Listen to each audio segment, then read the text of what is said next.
Hello and welcome back, ladies and gentlemen, to Weplay Invitational round of 16 with Copenhagen Wolves and Heroes for the third and definitely final game of this series. We saw the last game's Buddington actually go heavily into the favour of Copenhagen Wolves. We'll see what Heroes brings out in this last game.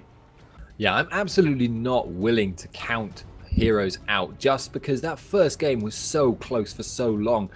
And honestly, I felt that game they got outpicked. There were so many good lanes for Copenhagen Wolves, and they didn't sacrifice that much potential in terms of team fighting or composition to get it. They were then able to just siege and push and siege and push and take loads and loads of towers. So very, very well played by Copenhagen Wolves, and we'll see if Heroes adjust their picking strategy to compensate. Indeed, we see the Ari banned out against Sebix, the Olaf banned out against Copenhagen Wolves' Amazing, and Fizz also banned out against their Coutard. And that has of course left a lot of junglers open that we saw banned out in previous games. Lee Sin is open, Elise is also open, something that Amazing is incredibly strong on. Lots of counter jungling potential and dueling potential already on the board. Yeah, first time of the evening, I think, that we have seen Elise not banned out early on. She is a very highly prized pick just because of her sheer jungle dominance. Gotta say, would she be able to duel an Olaf? That's an interesting question, but regardless, doesn't matter. He is banned, and we have actually got, once again, the first picked Kassadin picked along with the Lucian this time. Yeah, so it will give them more map mobility. We saw this last game from them, but they were lane swapped into a very difficult position, and they didn't have enough time for Kassadin to get really rolling against that Gragas and go for the kind of mid-game roaming phase that they really wanted. Seeing if they can do the same this time, but they are going for very similar picks, and so are Copenhagen Wolves. However, this team looking to take away the Fiddlesticks so that you can't go for that Lucian Fiddlesticks lane, and Renekton is open, so that will be going to Youngbuck. I don't know what you're talking about. Clearly it will be in mid lane. No, okay. We see a lot of Renekton for Youngbuck. So the fact that he's going to be up against Shen, and that is once again a skill matchup, does bode actually somewhat ill for Shen, because generally Youngbuck, he plays Renekton. He was playing Renekton way before it was cool. He was playing Renekton in like Season 2. Like, he was a hell of a Renekton player. He knows the character inside and out in every matchup, and it's hard to match up against that kind of experience when it's a skill matchup one-on-one. May actually end up in a 2-on-2 lane though, a 2-on-1 lane though, so that's always an option. But even regardless of that, it's a really, really interesting situation. Renekton not usually allowed through. Yeah, indeed, and it will draw a lot of top pressure as well. If we're thinking this will go exactly how we think it will go, with Youngbuck really bullying out that top laner of Heroes, they're going to need to do something about it. How are they going to answer that? Strong ganks. And, well, okay, Lee Sin is left open, they take up the Lee Sin. So the problem with that, though, is if he exerts so much pressure, Lee Sin essentially has to commit his life there. Elise is just going to destroy his jungle. And when Lee Sin commits so much time up there, he'll be behind Elise, and you can't afford to kind of get that far behind. You're almost running an arms race against Elise, because if you fall behind her, she'll just kill you in a one-on-one. Kind of what we saw with the last game's Buddington with Olaf. If you fall behind Olaf, he becomes such a pressure by himself. Yeah, indeed. We actually are going to be seeing the last lock-in now from Heroes. I am a little curious to see what they go for as their support here. They have really been favouring the Sona over the last few games, but it's not particularly strong against Fiddlesticks, and they want a lane-dominant champion, so maybe they will opt for something like a Zyra. Nope, does actually look like they're going to go for Sona. Fair enough. I mean, they are very good with Sona, and that is something they prioritize. But I got to say, maybe something like a Zyra might have worked better. Yeah, Zyra would have also given them disengage. I mean, so does Sona, but she's less maneuverable in lane, and as you said, doesn't work all that well against the Fiddlesticks. And maybe Zyra would have been slightly better, but they're the pros, they know best. But before we jump to a quick commercial break, I'm going to remind you of the giveaway we have, so go ahead and type !giveaway in chat. It will take you to a Facebook link. Go ahead and like that link, which will be Weplay, and follow the rest of the instructions, and you will be in contention to win a Logitech G300 mouse. So until then, guys, we'll be jumping to a quick commercial break, and when we get back, we'll be in the third and final game of today between Copenhagen Wolves and Heroes.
Hello.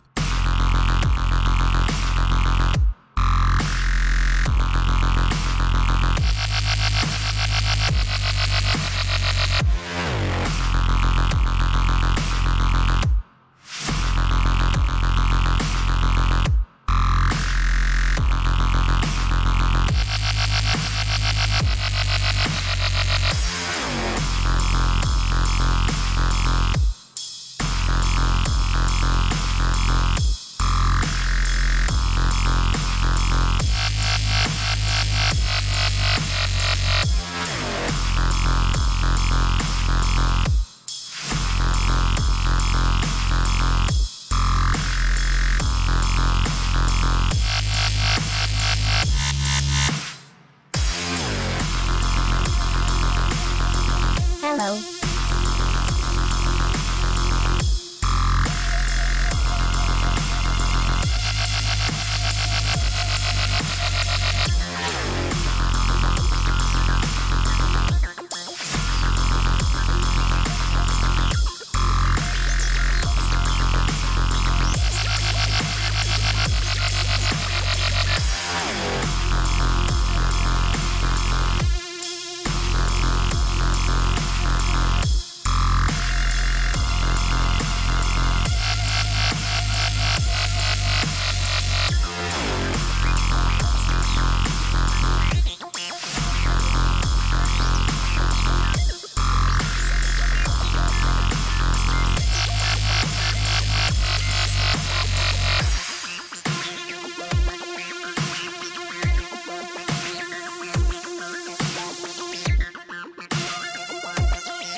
Welcome back, ladies and gentlemen, to the third game, the final game in this best of 3 series between Heroes and Copenhagen Wolves. I am Spuddington, joined by Pulse. Hello, and we are going to transition very quickly. Both of these teams will be kind of just fanning out into their jungles. It doesn't look like they're going to have too many aggressive plays, even in terms of vision, as Fiddlesticks is going into the bottom of their jungle, but Alendix has come back into their jungle. So, we'll see what happens, but neither team really looking to be aggressive at all. No, indeed. Fairly understandable. It is the last game. You don't necessarily want to be taking big risks on your final game, your deciding game. But at the same time, with a relatively strong level 1 fight, I wouldn't be surprised if Copenhagen Wolves opted to go for a late invade. They certainly like to get early vision. That is the playstyle choice that has never changed. Amazing is throwing out a Spiderling there and auto-tech and kick us a little bit, but it actually looks like they are going to go for this slightly late, slightly obvious invade just to get that little bit of extra vision. They do like to do that. Yeah, and Atlantic's is like, well, this isn't really a piece of vision that will necessarily hurt us, so not going to go ahead and pink it, and we'll be saving that pink for later, but that does mean Fiddlesticks is actually not running one anymore, so that's another bit of information that Heroes will be taking for the next couple minutes. Indeed, and I'm a little bit curious to see what lanes we see. Are they going to go for the fast push with, for instance, that Caitlyn Fiddlesticks, which would definitely out-push Lucian Sona? Or is it going to be a straight one-on-one matchup in that top lane with the Young Buck, Renekton versus the Shen on Jokies? I've got to say, I'm looking forward to seeing how that one-on-one matchup goes, because both of them are really, really solid top laners in that pure one-on-one sense, and Young Buck probably head and shoulders above everyone else in terms of the amount of time spent playing Renekton in competitive games. So really, really looking forward to seeing how well he can execute that early game bullying strategy. But it does seem like we actually have got the swap up we saw exactly last game with Sebix, Cassidy, and Coutard Gagas at bot.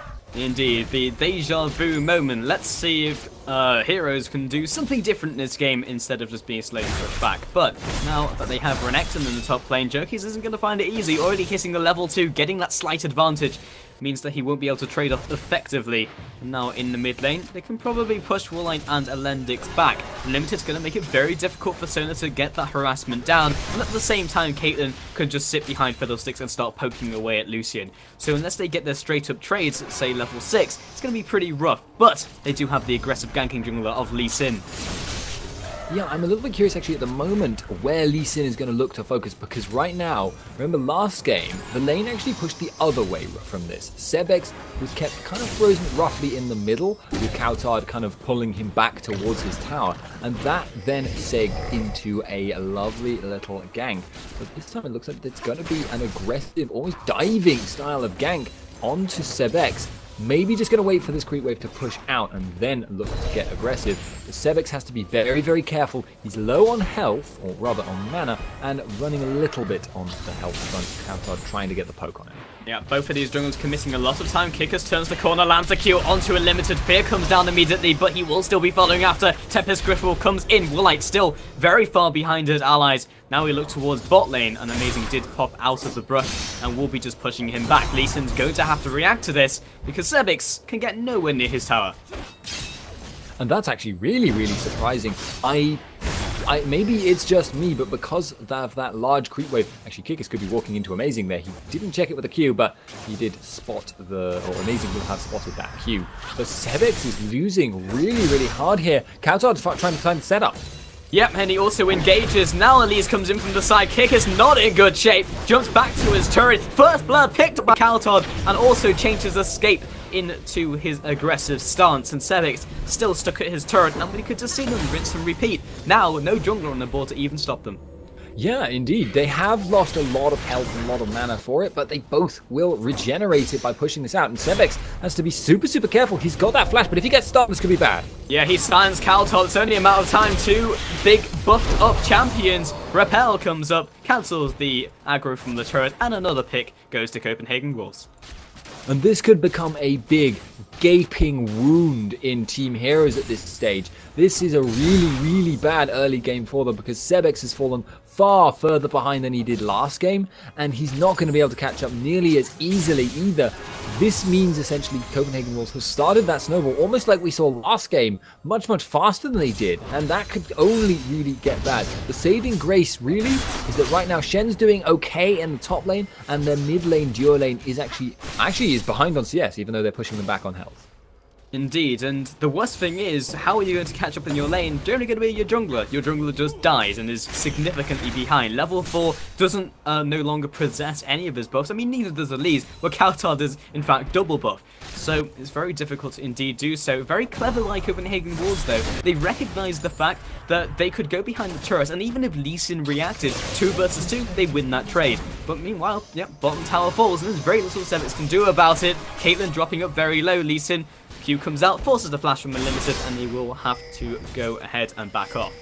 And I've got to say that's one of the reasons Elise is so highly prized. That ability to break a tower's aggro and get a massive gap close. It makes tower diving so much easier, and she is so good at doing that. She was in the right place at the right time, and that meant they just punished really, really hard the Kassadin pick in a way that you just can't see normally in a straight up one-on-one, no matter how bad it is. Even a 2-on-1 normally is not that bad for the Kassadin. He's able to stay in XP range, but as it was, he had to run away to avoid dying. Then he fell behind even further on XP. Amazing starting off quite an early dragon, but Kikis is around the corner. Yeah, generally Elise can do this solo very easily, but the ward comes down. Now they have the vision that has been pinked, so Coutard, in fact, they're not going to clear it out, but Elise is still around the area. They're converging around there, and they're kind of baiting out almost the engagement from Heroes if they wanted to go for it, knowing that they had more people in the general vicinity. Going to pick up a very easy early dragon. And even gets to save his smite there, so going to have that up for the very, very soon buffs, which will be spawning. And indeed, Amazing, very nice timing call. Going to be in the right place at the right time. Sebex cannot possibly contest. He's level 5, not even close to that level 6. And yep, there we go. That's the smite used.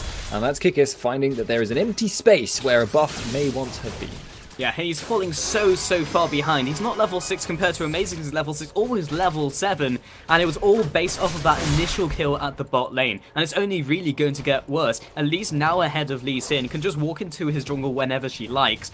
And the next buff, they have the timer on it. Red buff has spawned, but I mean, at least isn't going to take that away as well. But at least they can keep up this cycle. And that's going to put even more pressure onto the bot lane. Kassadin is behind. You almost have to question the late swap up, because we saw it the second game, didn't work out. Now we're seeing it again, but he still went for it, and you have to question whether he should have just bit the bullet and gone for the 1 versus 2. Yeah, really dangerous play, essentially, in that... Oh, it's not a dangerous play, though. That's the thing. They were engineering him into a one-on-one lane, and I don't think it's reasonable to predict the result that happened in that lane. But however, in top, Kikis is in trouble, potentially going to be caught by counter. Indeed, has been hit by the body slam, follow up with the barrel roll as well. Meanwhile, dominance pop by Youngbuck, aggresses on to Jokeys, who also gets the flash on the auto attack. Ignite will not be enough, but at least Kikis will also fall. Yeah, and Copenhagen Wolves, they are snowballing so hard. Fear in the mid. In the mid lane, Fiddlesticks dropping up low. A relentless pursuit comes out. Woolite picks up another kill. Kitten trying to get out of dodge, but also gets hit by the crescendo at max range. Culling comes out. Woolite still looking to follow after as well. Flashes over the wall. More auto attacks, and the Piltover was not enough. Amazing looking to clear up. Repel comes up, and also the Stand United. Can she take him down before he arrives? The answer will be no. Responds with the Shadow Dash and chases Amazing back into her mid lane. Well, not her mid lane, but definitely her team's. Yeah, certainly a very close run thing there for Woolite, but I really like his plays here. He's going so aggressive, and indeed, so is Alendix. Kind of, essentially, your AD and your support are basically one unit at this point, but they were playing so aggressive, making quite slightly risky plays there, just because they know they have to get back into this game somehow, and one of the best ways of doing that is getting a few kills on your AD carry. That can really start to advantage your team in quite a significant way. Yeah, Youngbuck could potentially get caught at the top lane. Jokeys did get caught by the minion line, but still follows up with the Shadow Dash, lands the Q into the Sonic Wave. More attacks come down, but surely Youngbuck will fall from this scenario. He doesn't have the Dominus, kind of buys time, but that's all he can really take from this scenario. It's just a question of who's going to pick up the kill, and it will be Kikis. Yeah, again, okay, so Copenhagen Wolves now have lost a little bit of that early momentum they got, but there's still a long way ahead, and this is getting alarmingly reminiscent of the second game. It's almost to the point where you start to wonder, what was it about the first game that made it go on so long and be so even if Copenhagen Wolves are capable of taking so many advantages so early in this game? I mean, we went into this best of 3 before the first game thinking, well, Copenhagen Wolves, they're a really strong challenger team, we know them very well, and the Team Heroes, we've seen them around, but they're not quite on the same level. So maybe the first game was some just, I mean, the game of their life, but it wasn't like they snowballed it. That was the weird thing. I just don't understand. Well, we can always just play spot the difference, and one of the biggest things about this game is that they have less disengage. I mean, one of the things we were saying in Champion Select Spuddington was maybe they can pick out the Zyra, which will give them an out when it comes to those big team movements. They don't have that available to them. They have the Flash Crescendo, but Crescendo doesn't necessarily want to be used as a disengage, and it's a weaker disengage than the Stranglethorns. I mean, that's what Zyra is renowned for, and that was open to them. So this time around, not going to be able to disengage as well. They have, however, spotted Kikis, and that is still a very angry Amazing in his jungle. Knowledge that the blue buff will be spawning at least in a minute's time, around the same time as the dragon, and Sebix is left to try and defend this turret. And we've seen before, Spuddington, this does not work out well 2 versus 2. I think a lot of this game's progress, actually, Sebix going aggressive. Indeed, 4 versus 2. Kickers gets nailed by the ace in the hole, and the tower shots will tag unlimited as they back on off, and the tower siege begins. I think a lot of this game's, and the second game's difference, is just that Amazing was able to get much more of a grip on it early. You remember in the first game, it was a very passive game early on. There wasn't much happening across the board in the jungle, you know, in the ganking situations, because all the lanes were so defensive and so difficult to gank. Amazing just wasn't able to get much going. these second and third games, he's been on really aggressive junglers, and he has been dominant. So maybe it's just that the different factor here is just his sheer ability to be put in situations where he can make plays. This game, he's definitely been making them. This game, he's been setting up so many kills across the board that it's just getting out of hand. Yeah, absolutely. Kickers walks into his jungle and can't even farm his race, but will be smiting that away just to find even more people in his jungle from the opposing team. So I think one of the major factors I have to agree is the jungle presence and how the jungle kind of ebb and flow has gone through this game. And indeed the last one, they've just been behind, and those aggressive junglers like Olaf, like Elise, has made it very difficult for him to have an effect on those lanes and kind of even up, because we had both the junglers cancelling each other out in effect, but this time around, Lee Sin is just struggling to farm his own jungle. Yes, indeed, and I believe we have shocks in our chat, yay. We have actually got a dragon now going down to Copenhagen walls. It feels very, very reminiscent of the second game already, because objective after objective after objective, taking them in as time goes by. And the problem that's really, really facing Heroes here is that if they lose, I mean, normally when you're on the defense, when you're being pushed back, the further in you get pushed, the better off you essentially are in terms of how easy it is to position yourself for the defense. Yes, you lose on gold, but if you're able to keep yourself kind of within a reasonable margin, and a margin where you can't be dived, if you get pushed back to your inhibitor towers quite early on, it isn't so bad. But because they're not exchanging any towers at all across the board, and because their lanes are kind of falling behind on kills as well, the gold gap between the two teams is going to get too big too fast at this rate, and that will cause them to just be unable to prevent even 5-on-5 dives from working out for Copenhagen Wolves. That is kind of the course this game is going on, and they need to do something to try and fault that, to stop that. You know, they need an iceberg to the Titanic of Copenhagen Wolves, but at the moment, they just don't. They've got an ice cube. Like, that's it. Indeed, and one of their bigger predicaments, if we take it into kind of like character by character, is they have huge teleport plays that they can make. We saw that in the first game, worked out very well, put Copenhagen Wolves in a very difficult position. You had Ari able to essentially trade off against anyone, and that's been banned out against Celix in both of these games. But they won't be able to utilize that if they're not ahead. These type of plays and these type of compositions work very well if you're even or ahead of the opposing team. But if you're not, then there's no point teleporting in and just dying. And that's what's really, really punishing Heroes at the moment. They can't really do anything to counteract that. Barrels come in and they have better siege, they have better wave clear, Caitlyn's on their team. And in terms of disengage, it's okay, but they can't keep conceding towers. Yeah, the goal difference is opening up. Cowtodd! Not going to be able to start it off quite as he'd like. Flashes in, trying to follow up onto Warlight. Barrier has been popped, but he was not even enraged in the first place. Again, the tower siege just continues. Yeah, and it will continue and continue at this rate unless someone falls out of position. Maybe Kickers could start trying to make really aggressive insect plays, just anyone out of position at all. But Copenhagen Wolves are 5-man blobbing in mid, and there's no answer to that. Shen needs to ult in, but I mean, if he does that, that's a massive cooldown to waste. Maybe he could walk in, but the tower will be gone by the time he gets there, and they can't fight 5-on-5. And they can't even fight underneath this turret as Crescendo comes in, locks up too. Warlight throws out the culling, clears out the minions, but still the tower is being sieged. They can't go for these fights from the turret. They are really, really falling behind and behind. That Stand United was actually used, but you barely even saw the shield happen before it disappeared in a puff of Gragas. So, this is just...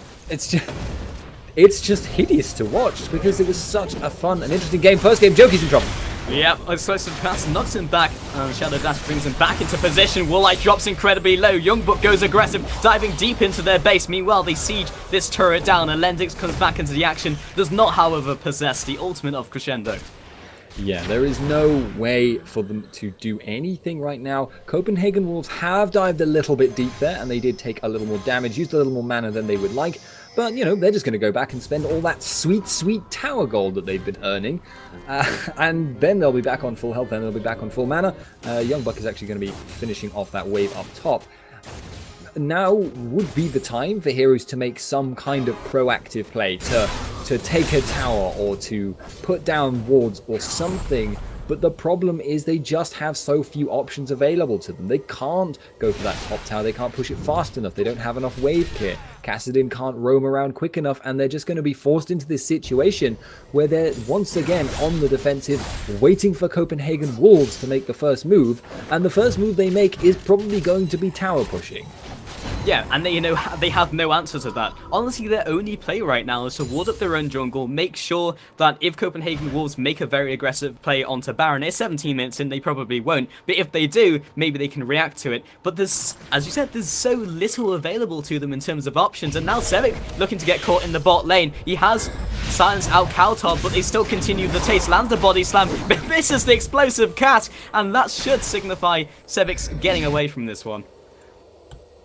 Indeed, he gets out, but well, I mean, this is what they want in a way on here. They want to slow the pace of the game down and just sit behind towers. But honestly, such big gaps. And Amazing may find Woolite here. Well, he'll see him, he'll guess that he's there, but he won't be able to actually get anything. But all their buffs are forfeit, at least for now.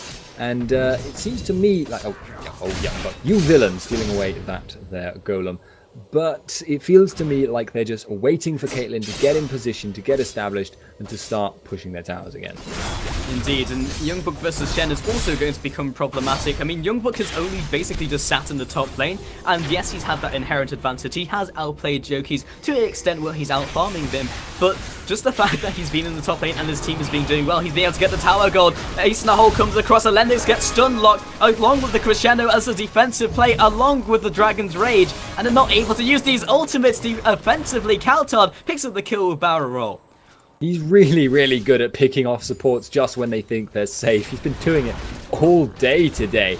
As it happens, though, that's going to be another tower falling to Copenhagen Wolves, and, well, this is going to be something we may have seen before, ladies and gentlemen, whereby they sit in front of a tower, they siege it down, anyone that puts a foot wrong gets stunned and blown up, and even if they don't put a foot wrong, Caitlyn auto-attacks the tower until it bleeds up.